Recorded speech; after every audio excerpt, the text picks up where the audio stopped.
Zach, you've been the drummer for Jimmy Eat World for 20 years, but there was a time in your life where baseball was important. I'm sure it's still important, but there was a time where baseball and music were kind of on an even scale for you. Right. Yeah, I mean, I grew up in baseball. You know, I grew up in the minor leagues. Every summer, most every year, my dad was managing some minor league team. So every summer, when school was out, we'd pack up and go wherever he was. So, we went to Redwood City, California one year, the California League. We did Vermont Reds, the Eastern League, and Nashville. So, we would just follow him wherever we went. And, when my dad was for every homestand, I'd go with my dad every day to batting practice. Wow. I'd go and just hang out with the players. And, yeah, it was a huge part of my life. And then, sort of as I got a little older, I just got really interested in music.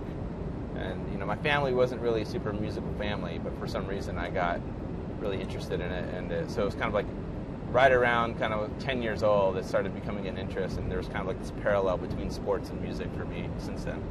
Your father was Jack Lind. He had a couple of brief stints in the major leagues. He was a minor league manager. He was a third base coach and had other duties for the Pittsburgh Pirates. He played a year in Japan. Your father was a scout. Your father epitomizes baseball lifer. When you made the transition and said, Dad, it's going to be more music practice than baseball practice, what was his reaction? It's funny. My dad has probably been the most supportive person when it comes to me doing music. I think my mom was more heartbroken than my dad when I decided to not play baseball anymore. One of the best gifts my dad gave my brother and I was to never, make us feel like we had to play baseball or to force us to. He always supported us when we wanted to because we loved baseball, but he wasn't one of those overbearing dads that expected us to go a certain route. And with music, I think in a lot of ways, I dropped out of college early. I sort of followed my dream and to play in a band. And back in the day when I went to community college for 3 semesters and dropped out, my mom was very concerned, he's dropping out of college. And my dad, I think, just in his own experience, he played at ASU and he got drafted early and he went and chased his dream. And I think he sort of saw that in me as well. And he's always been supportive, so it's been great. You're being humble. Your dad not only played at ASU, he won a national championship there. Yeah. Sitting behind the drum kit, is there anything that you do now that even takes you back to your baseball days? Hand-eye coordination, anything like that? Yeah, I think, playing drums is a lot about timing, and hitting a baseball is all about timing. And I feel like there's a kind of carryover to swinging a baseball bat and playing with sticks. Drumming also has a lot to do with how you hit the drums, how the drums sound. It's all kind of subtle. There's a lot of little subtleties in there, just like with baseball. If you hit the ball on the label, it doesn't go very far. And it's there's little subtleties that people don't really think about when they think about baseball. And so it's the same with drumming, I think, that consistency in hitting the drums consistently, hitting the drum in the same spot. You can hit a snare drum and just a half a centimeter away, if you hit it in a different spot, the snare drum will sound different. So there's little intricacies like that I feel like I sort of learned in baseball, having a consistent swing, and I carry that over to sort of playing drums. If I was going to interview a baseball player, I would try and talk to his coach or a general manager or a scout about him. Mm-hmm. Since I was interviewing you, I reached out to a drummer from a band and I'm not going to give you the band or the drummer yet. Okay. This was his scouting report on you. Oh, okay. He's a drummer who writes great parts and plays perfectly to the song rather than seeking personal accolades within the song. Is that a fair scouting report of you? Yeah, I think that's fair. And what does that mean? Just that you want the song to sound great. You don't care that you're starring in the song. You want your work to be cohesive with all the other guys in the band. Yeah, and I think that's a general thing that we all do. I mean, I think everyone in the band, our focus is always on, when we're recording, how to make the song the best it can be. So if you're doing something that detracts, then don't do it. And if you don't need to add anything in unnecessarily. Really for me as a drummer, I always think about the vocal. The vocal is the entry point to the song. People are listening to the vocal and keying off that. And that's so much of the experience of listening to music is connecting with the lyrics, connecting with the melody, So as a drummer, I need to support that. So one of my drum teachers when I was a kid, like gave me really good advice. It's like, in a way, like sing, like your drums you need to sing the song with your drums. Mm-hmm. And I think that's really good advice for drummers. Like, you know, be a sort of supporting role. So yeah, I think that's what I tried to do.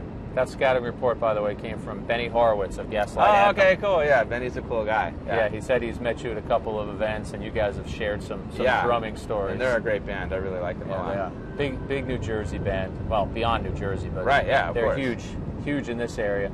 What about you guys? Damage, it's your 8th album. Mm-hmm. What do you love about this album, and why should people love this album? What's within that you want to tell people? Well, I think for us, it's a really good, like this album, we really focused on the performance, and you know, our individual performances. You know, over time, you know, as recording methods have changed, you know, there's been a sort of shift from like using analog tape to using computers, which is actually kind of a cool thing in a lot of ways, because you know, using analog tape is really expensive, and it's sort of finicky. You know, there's not a lot of guys around that know how to fix a tape machine, you know what I mean? And with computers, it allows people to work, you know, much more efficiently. It's less expensive. So we've used computers a lot in the past. But with this record, we brought back the tape machine, and sort of decided to use the computer as a tape machine, rather than, like, you know, with the computer you can record a song, and if like there's a little wrong drum hit there, you can kind of nudge it over. If there's a little weird vocal note, you can literally edit it so the vocal sounds more in tune. There's all these little things you can do, and it's really tempting, you know, like, and it's really tempting when you're recording to think, oh well, the take was really good, there was that one little part but we can fix that later. And so we decided to get rid of that mindset, and so you know, this album is very natural, it's very raw. You know, we used the tape machine for the drums, so it sort of put a lot of pressure on me, because, you know, with no editing, no moving things around, no fudging things, I really needed to focus on, you know, playing the song really well from beginning to end. And when I was done, like, that's it. There's going to be no changing. There's going to be no, like, you know, fiddling with it. So I'm really proud of it, because I can listen to it and say that's just me playing. There's no really sound reinforcements. There's no editing. So I really love it just because of that. It is what it is. You guys went into the studio. You gave yourselves, I think, a 30-day period. Yeah, 30-day limit, yeah. When we're done, we're done. We're not going back to Arizona and tweaking things. Well, and that's the thing, is we have our own studio in Arizona. So, you know, we work there. We've made a few records there. And it's great to have your own studio. But there's also, like, there's kind of this thing where you could just go on forever, because you're not paying a day rate. You're not paying $1,000 a day to get it done. So we made a rule for ourselves. We're going to go to LA. We're going to spend 30 days. We recorded it in the house of our producer, a guy named Al Johannes.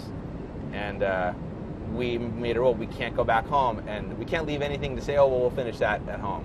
We're not going to allow ourselves to do that. And I think it worked out. A couple of songs on the album getting a lot of attention, I Will Steal You Back and Damage. But I was also interested in the fact that you guys decided to cover a Radiohead song. What made you want to do that? We are just, you know, I think it's fun to do covers. You know, we wanted to add something in, you know, like that to, like an extra song as a B-side. And we always thought that song was sort of underappreciated. You know, it's such a great song. It's from their first album, Pablo Honey. And a lot of people forget about that album, you know, because they focus on some of the more popular albums of theirs. So we just felt like this is such a cool song. No one really covers it. Because that's the other thing. When you're trying to decide what to cover, you don't want to cover something that's been covered a million times. You want to try to keep it fresh. So that was why we chose that song. And how about you guys have also decided in shows you're now covering a Taylor Swift song? Yeah. We're never, ever, ever. How many evers are in that? We're never, ever, ever getting back together. Yeah. What was the impetus behind that? Well, we were asked by a magazine in the UK. We were doing a stop by there to do a little promo stop and do a song, and they asked us to do a cover of a current popular song. So Jim had taken his son to a Taylor Swift concert because he wanted, you know, his son wanted to go, and Jim heard that song. I was like, hey, we could probably do something with that would make it our own. And so we ended up kind of changing it up a little bit. I think we slowed it down and made it a little bit more rock sounding. And it's kind of cool. Like it's the other thing about that is like it's sort of unexpected. People wouldn't expect us to do it, so it's always kind of like toying with people's expectations, and like a lot of our fans are like, I hate that song, but I like it when Jimmy Eat World does it, you know. And it's kind of like, it's funny, and I think secretly they probably do like the song, but they can't admit it because they don't want to admit liking Taylor Swift, who we actually are fans of. So yeah, it's an interesting song. I'll listen to your song more than I'll listen to her song. I'll say that. You mentioned Jim Adkins. Here's what I think is cool about your band. You and he have been friends since preschool. Yeah. And you end up being in a band together, and that becomes your life story. I mean, how cool is that? It's really cool. I mean, it's not every day that you can say that, you know, that you're working with people who you were friends with, you know. And for Jim and I, we've known each other. We kind of grew up playing together. We never really played in bands until Jimmy Eat World. He played in other bands. I played in my own bands. But growing up, like through middle school, he'd bring his guitar over to my house and we'd jam and play cover songs. And but yeah, and not only that, but like Rick and Tom, who are the other two guys in the band, they went to junior high together. So like we all go way back, and I think it makes for good chemistry in the band. We get along really well. There's not really a lot of drama, because I think we started as friends and then became a band, rather than like, you know, becoming a band and then trying to gel from there. When you guys are sitting around talking about music, give me a band's band.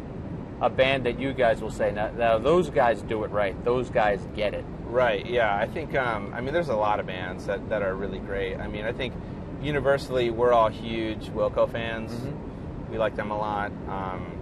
You know, one of our all-time favorites is a guy named Elliott Smith, mm-hmm. who's no longer around, but he was a genius songwriter. You know, we love Fugazi. Fugazi is one of those bands that's sort of like, you know, they're really popular, but in a weird way. Like not everyone, you know, you'd never hear them on the radio, but they're great bands. So yeah, there's definitely bands out there that almost sort of like universally bands respect, you know.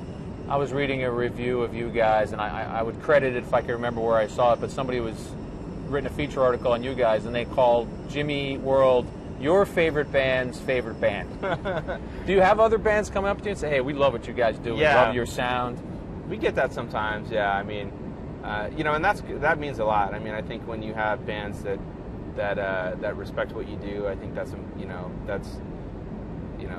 always feels good, you know, because they know what, I mean, bands know what it's like and how hard it is to be in a band and to do what you do. So yeah, we appreciate that a lot. Every time I talk to somebody on a baseball side, a lot of times they'll talk about their love of music. People on the music side talk about their love of sports. Yeah. You're a sports nut, right? Yeah. Arizona Cardinals, Arizona Diamondbacks, Jimmy Eat World, Fantasy Football League. How much of your life when you're not doing music or family stuff is sports? Well, I'm a huge sports fan, and I'm lucky to be married to a woman who's a huge football fan. She's in our league. She won the championship the first year, and I haven't won anything. So that tells you, like, you know, she's a huge football fan, especially. So in a lot of ways, like the family stuff and the sports stuff kind of mixes. You know, my two sons love baseball. They love going to D-backs games. So, you know, it's a big part of my life, and, you know, it's kind of in the blood for me. Getting back to your dad for a second, he's coaching baseball now in Arizona. Mm-hmm. How often will he check out one of your shows? Anytime he can, he'll come out. Actually, my wife, or his wife, my mom, and him are coming to Ireland to see our shows there. Wow. Yeah, so they're huge supporters, and they would love to come to every show if they could, but I don't think they'd want me. Yeah, by the way, you guys are JimmyEatWorld.com. I'm going to get a plug in for you. You're playing in the States until mid-August, then you go to UK and Ireland kind of August into September. Mm-hmm. Back in the States, mostly West Coast for some shows after that. And you're at ZachLind76. Are you a big Twitter guy, or you? I like Twitter a lot. I mean, I don't tweet a ton, but it's a good place for me to, like, you know, it's actually great to follow sports on there. I like to follow what's going on with the Diamondbacks and with the Cardinals, and you know, keep up. It's really nice. Like when you're on the road, sometimes it's hard to watch all the games or keep up what's going on. So I think Twitter's useful for that. I also got to correct myself. It's at Zealand76. I want to make sure if people want to find you, they get it right. Yeah. So every time I do one of these interviews, this is how we end it.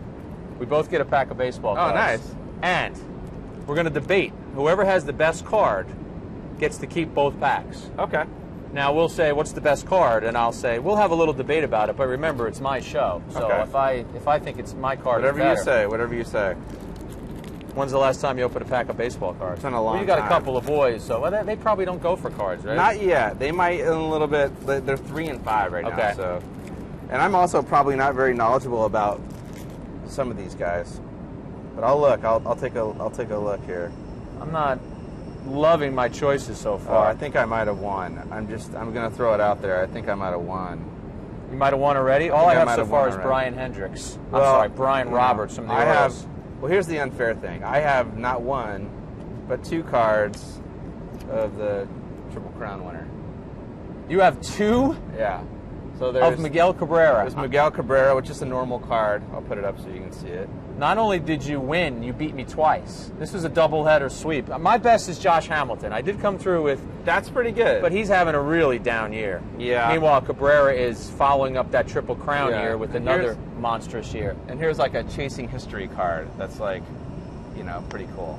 So I think I'm sending you back to your next concert with 2 packs of baseball cards as the winner. So did they not come with gum anymore? No gum. Dude, what's happened to this? It feels like a tragic thing has happened. But I'll tell you a quick story. We interviewed Regis Philbin a week ago, and I had 1989 cards for him. I figured I'd give him something in his wheelhouse. There was 24-year-old gum in there. We elected not to go for it. I mean, why that development? Are they sort of? Is it like the whole don't market to kids with sugar? I think 4 out of 5 dentists surveyed said that you shouldn't have gum in your baseball cards. That's not cool. Zach, thanks so much. Thanks Best of luck on the rest me. of the tour Yeah, and with the album. Appreciate it.